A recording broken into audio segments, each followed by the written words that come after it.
Hello बच्चों, आज की वीडियो में आप सभी का स्वागत है। और इस वीडियो में हम लोग पढ़ेंगे मोस्ट आईएमपी टॉपिक डीएनए और आरएनए में अंतर के बारे में। ठीक है, डीएनए और आरएनए के बारे में आपने पिछले वीडियो में पढ़ चुके हैं। यदि आप नहीं पढ़े हैं तो डिस्क्रिप्शन बॉक्स में जाइए और पढ़िए, ताकि आपका अंतर समझ में आएगा। अंतर एकदम शॉर्टकट रहेगा, छोटे से टाइम में, कम टाइम में जल्दी से मैं समझा दूंगा डीएनए और आरएनए में क्या क्या अंतर होते हैं। चलिए स्टार्ट करते हैं। यहाँ पर डीएनए और आरएनए में अंतर मोस्ट आईएमपी क्वेश्चन है। आप लोग यहाँ पर आईएमपी समझ के आपको क्या करना है, टिक लगाना है पेपर में। यहाँ से क्वेश्चंस आते हैं डीएनए आरएनए में क्या क्या अंतर होते हैं। मुख्यतः कुछ मैं विशेष अंतर के बारे में बताऊंगा, बाकी आप लोग जानते हैं इसके बारे में। ठीक है, अब देखो यहाँ पर जो डीएनए होता है, यह प्रकार का आनुवांशिक पदार्थ होता है। ठीक है, यह मुख्यतः आप लोग समझते जाना है, यह मुख्यतः क्या होता है आपका आनुवांशिक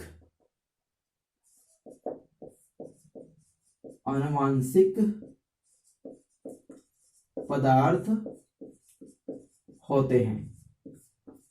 यह मुख्यतः क्या होते हैं आपका आनुवांशिक पदार्थ होते हैं। जबकि यहां पर जो आरएनए होता है, यह विषाणुओं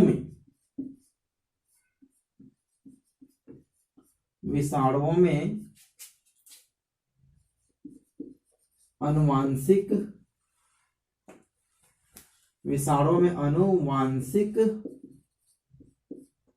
पदार्थ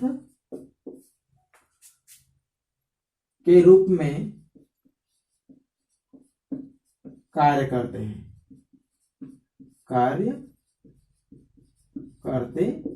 किसमें आपका विषाणुओं में। इस चीज को आपको समझना है। ठीक है, आरएनए डीएनए दोनों आनुवांशिक पदार्थ हैं, लेकिन यहाँ पर जो डीएनए होता है ये मुख्यतः आनुवांशिक पदार्थ होता है, जो जीवों में जेनेटिक कोड को ले जाते हैं। जेनेटिक कोड में अर्थात आनुवांशिक लक्षण को पीढ़ी से दूसरे पीढ़ी में ट्रांसफर करते हैं। लेकिन यहाँ पर जो आपका आरएनए होता है ये मुख्यतः विषाणुओं में होते हैं। ठीक है, आरएनए जो जीव होते हैं, जीवाणु होते हैं, जो सामान्य जीव को सिखा होता है उसमें भी होते हैं, लेकिन जो विषाणु होते हैं उसमें ये आनुवांशिक के रूप में पदार्थ के रूप में कार्य करते हैं। इसको आपको समझना है। ठीक है, चलो दूसरा देखो, यह दो रज्जु से मिलकर बना होता है जिसको हम डबल स्टैंड बोलते हैं। ठीक है, और यहां पर ये जो होता है यह केवल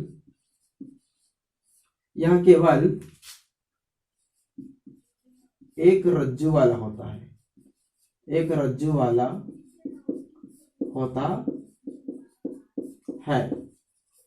है, एक रज्जु वाला होता है। आप लोग स्क्रीन में दिखाई दे रहा होगा आप सभी को। उसके बाद देखो, इसमें तीसरा पॉइंट हम लोग ले सकते हैं। इसमें 4 नाइट्रोजन बेस, जिसे हम लोग नाइट्रोजन क्षारक बोलते हैं, नाइट्रोजन क्षारक पाए जाते हैं, जिसमें आपका एडेनिन, थायमिन, साइटोसिन और ग्वानिन होता है। ठीक है, इसमें लिखते हैं, इसमें भी 4 नाइट्रोजन क्षार पाए जाते हैं।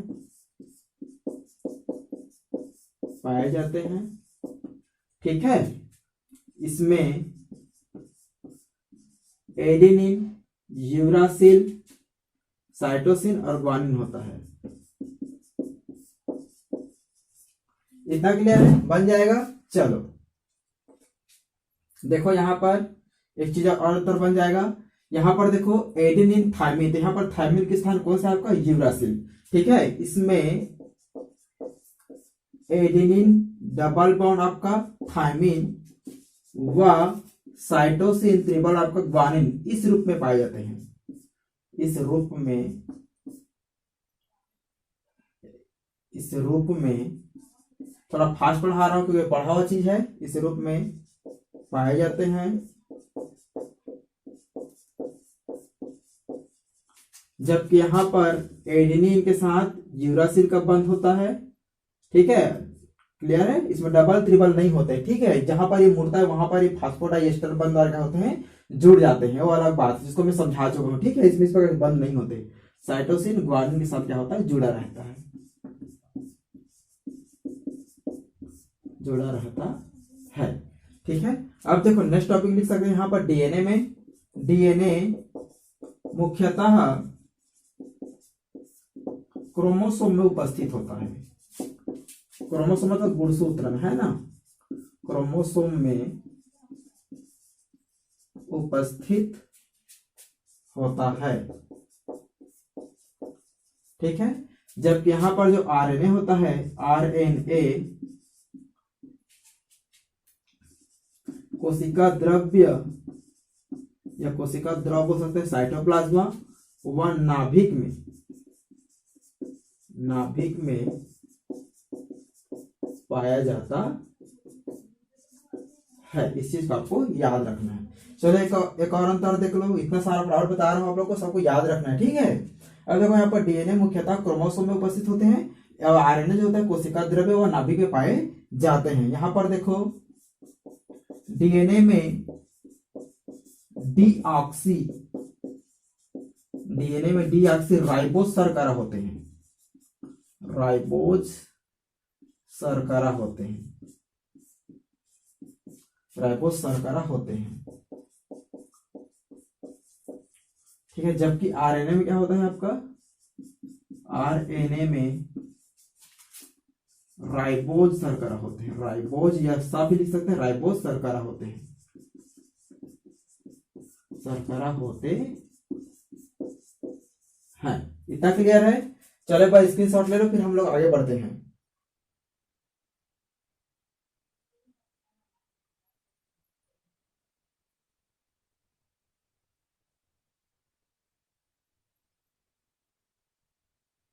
इतना क्लियर है। चलो एक बार इसका मैं रिविजन कर देता हूँ, देख लो। यहाँ पर पहला यहाँ पर क्या बोल रहा है, यह मुख्यतः अनुवांशिक पदार्थ होता है, और इसमें क्या बोलते हैं, ये कुछ विषाणुओं में अनुवांशिक पदार्थ होते हैं, बाकी सब में ये प्रोटीन निर्माण का कार्य करते हैं। अभी मैं और लिखाऊंगा आगे, है ना। अब देखो इसमें क्या है, यह दो रज्जु वाला होता है, डबल स्ट्रैंड वाले होते हैं। इस प्रकार हमने डबल स्ट्रैंड देखा हुआ है, 3 प्राइम टू 5 प्राइम और आपका 5 प्राइम टू 3 प्राइम, जबकि ये सिंगल स्ट्रैंड वाले होते हैं, 3 प्राइम तो यहाँ पर हो जाएगा 5 प्राइम, इस प्रकार 3 से 5 प्राइम। इतना क्लियर है। चलो इसमें 4 नाइट्रोजन क्षारक होते हैं, जिसमें एडेनिन, थायमिन, साइटोसिन और आपका ग्वानिन। इसमें यहाँ पर क्या होता है, यूरासिल होता है, आपको यहाँ पर याद रखना है किसके, थायमिन के स्थान पर।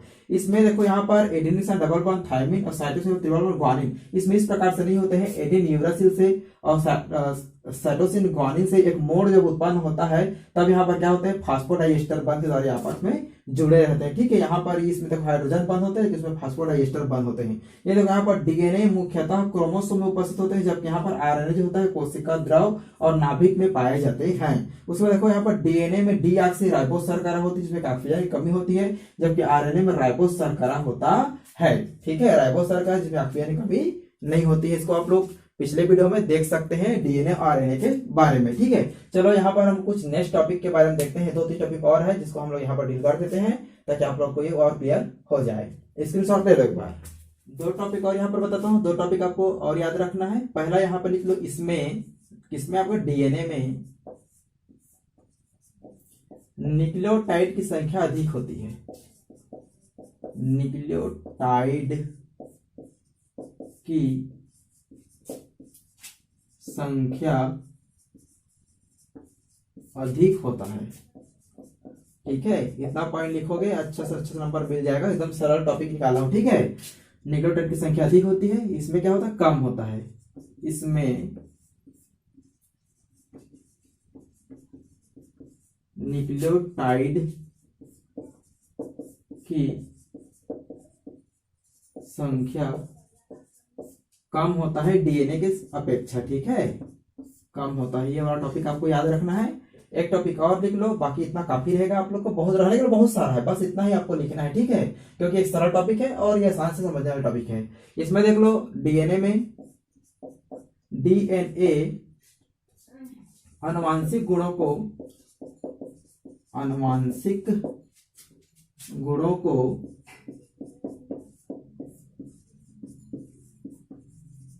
धारण करने का कार्य करता है, धारण करने का कार्य करता है। ठीक है, जबकि यहां पर जो आरएनए होते हैं या प्रोटीन संश्लेषण कार्य करता है। ठीक, आरएनए प्रोटीन संश्लेषण का कार्य करते हैं।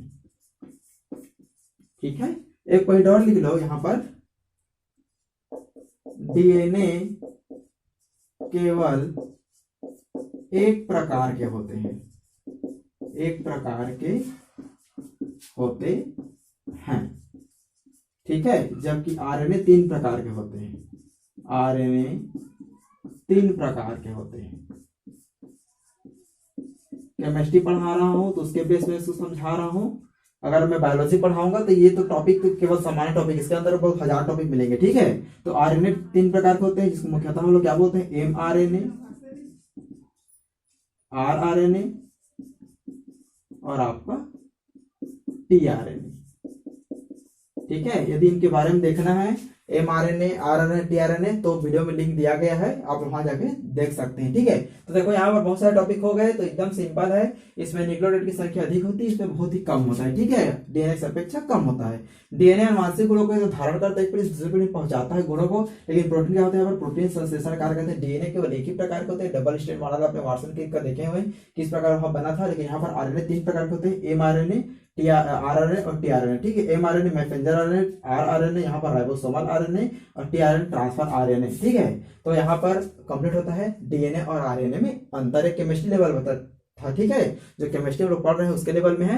अगर बायो लेवल में हम लोग पढ़ेंगे तो ये तो केवल सामान्य जानकारी, इसके अंतर कम से कम आप लोग को और बहुत सारे टॉपिक मिलेंगे, तो उसका वीडियो को वेट करो, उसका भी वीडियो आएगा। ठीक है, तो यहाँ पर केवल सिंपल तरीका है, पेपर आ चुका है, जल्दी फटाफट इसको पढ़ लो और जल्दी से रिवाइंड कर लो और याद कर लो। और ये टॉपिक जो है ना भूलने वाले नहीं, इसलिए इसको इस तरह सरल टॉपिक आपको मैं बताया हूँ डीएनए और आरएनए में। ठीक है, अगर क्रिटिकल टॉपिक भी है उसको हम लोग बाद में डील करते जाएंगे। तो चलो एक बार स्क्रीनशॉट ले लो और वीडियो अच्छा लगा लाइक करो, शेयर करो, कमेंट करो, चैनल को सब्सक्राइब करना नहीं भूलना है।